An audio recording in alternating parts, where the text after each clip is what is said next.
Welcome to another Section 9 video. This time we're painting the Umber Berserkers from the Stark faction for A Song of Ice and Fire, the miniatures game. So let's get started. We've got our Umber Berserker here, all primed up in a dark grey. I'm mixing Hull Red, and these are Vallejo colours by the way. It's Hull Red, Vallejo Red, and there's a vermilion colour there as well. All Vallejo model colours. I'm just getting a nice mixture there to apply a base coat for the red parts. It's going directly straight over the grey. I want it sort of really nice and dark as a base colour to work all the highlighted colours over the top of that. So don't worry if it's too dark initially. You may need to apply a couple of coats. And again, it's sort of like a 50-50 mix between Hull Red and red, and that'll give you a nice base to work from. I'm applying some flesh here. Now I use like old rose as a flesh colour. You can use dwarf flesh or any kind of colour like that. For the weapons, we've got two axes here. I'm applying a very dark grey blue. Again, it's the same kind of mix I used for the Stark Bowman. And for the boots, now obviously the miniature's already primed in a dark grey. As the boots will be primarily black, I'm just going to make a nice little sort of mid-tone highlight with using that same grey that I applied for the axes in just the right places on the boots to pick out all the details there. And on his gloves will be black as well.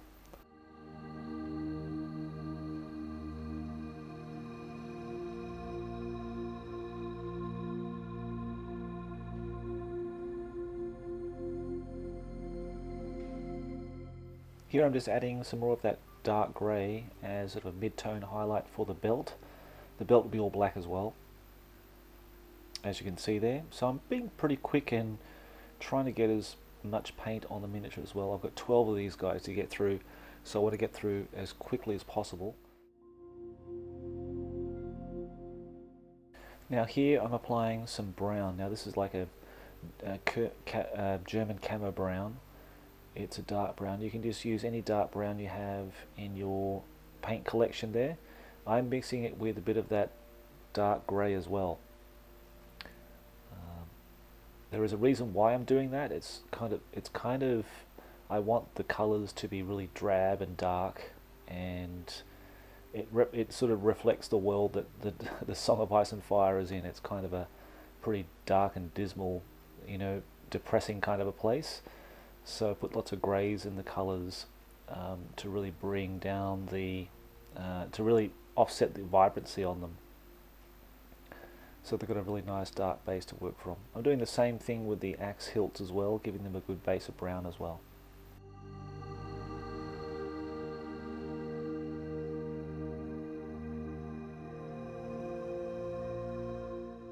The hair's been painted brown as a base coat, the same colour as I used for the clothing and for the axe handles, and also I'm applying a pretty dark coat of Hull Red on the skin that he's wearing, like a bear skin that is draped over his shoulders, and mixing some black while the paint is still wet to get that sort of nice transition. So there's sort of black around the edges of the cloak.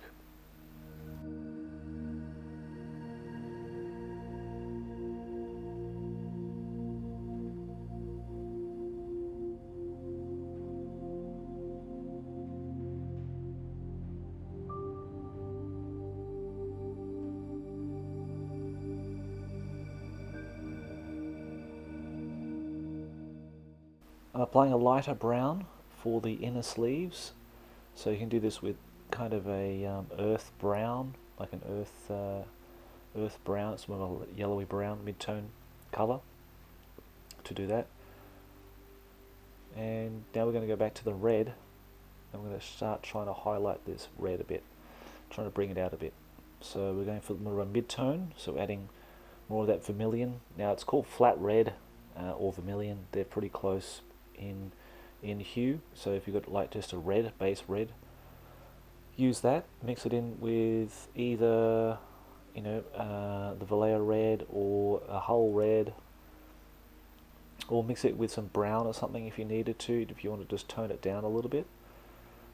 Basically, we're just going to apply that in a couple of coats over all the raised areas on the red parts of the model, which will be just in the front of the miniature. And then we're going to go back in. Now this time we're mixing either sort of like dwarf flesh, or if you got any kind of flesh tone color, that's really nice as a highlight with red, I find. So I've got some, I think it's got some old rose there, and I'm just using that as a highlight for my red this occasion. So I don't want to use yellows, I don't want to use any sort of vibrant contrasting colors here. I want to keep it sort of very neutral, very flat. So just line in the highlights for that, and then go on to back. I'm going now back onto the brown, using that flat earth color. It's kind of like a mid-tone highlight for that, and just going over the areas that I painted before, sort of just building up again the highlights, leaving the shaded areas darker, of course. Now, as you just saw there, I just added some dead flesh. Now, dead flesh is, it can be like a beige. If you don't have dead flesh, this is a Vallejo game color paint. But if you don't have that, maybe there's an alternative you have there in your paint collection. Maybe like a khaki color or some kind of beige would be best, I think, for this. And we're just mixing it into the base color we used for the leather clothing that he's wearing, and we're sort of just blending it through this time. Normally I would line in the highlights. Now if that's easier for you, then I would just take that approach, but in this case I'm trying to get a nice transition from light to dark here, keeping the inner sections darker and the raised sections lighter, then going in now sort of penciling in. And I use that term penciling in because that's really what it is. It's like a pencil with paint on it. You're going in, you're sort of just marking in lines to add some definition.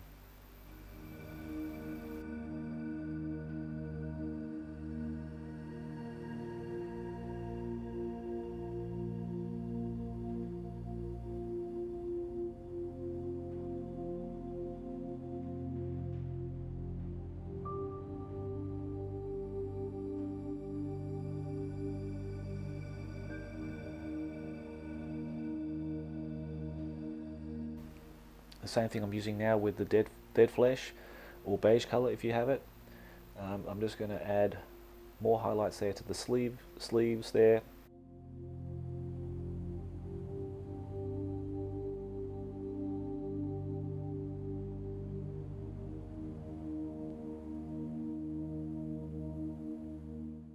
Okay, now I'm going with some black, and I'm going to just pick out all that stitching on his lower garment there. Some kind of skirt, leather skirt that he's wearing. There are some stitched areas there on there, so I'm just going to pick those out, and I'll later go over those with dead flesh, just that they really sort of stand out a lot more. And we're going back over the belt now with a bit of a lighter grey, and over the he's got a side pouch as well. And on the gloves, we're sort of going to start building up our highlights now and picking them out just by brushing over the raised areas.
Now here I'm actually using a Vallejo Air Model paint, light sea blue. Now you can use these airbrush paints for just regular painting. I find them really nice to use because they're already sort of really thinned out, and they have, you know, all the properties that the regular paints do. They're just a lot thinner in consistency, so it kind of feels like you're getting less in the pot, even though it's the same. I think they're 17 milliliters in a pot.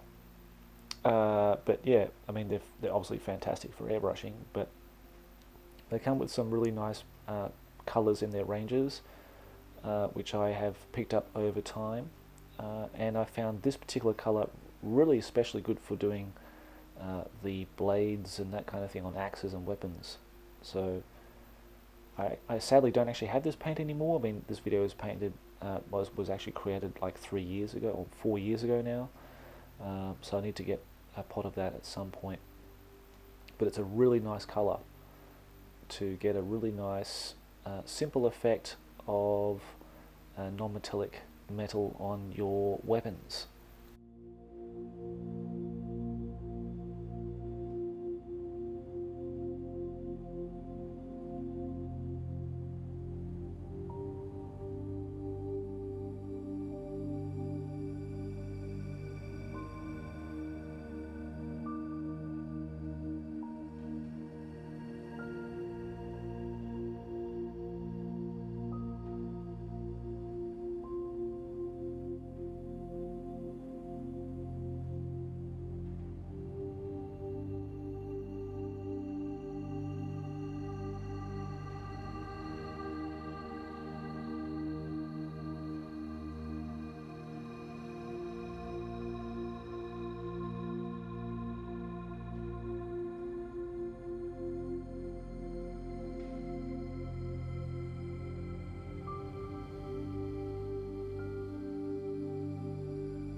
Okay, so by this stage we should have a pretty well defined looking Umber Berserker.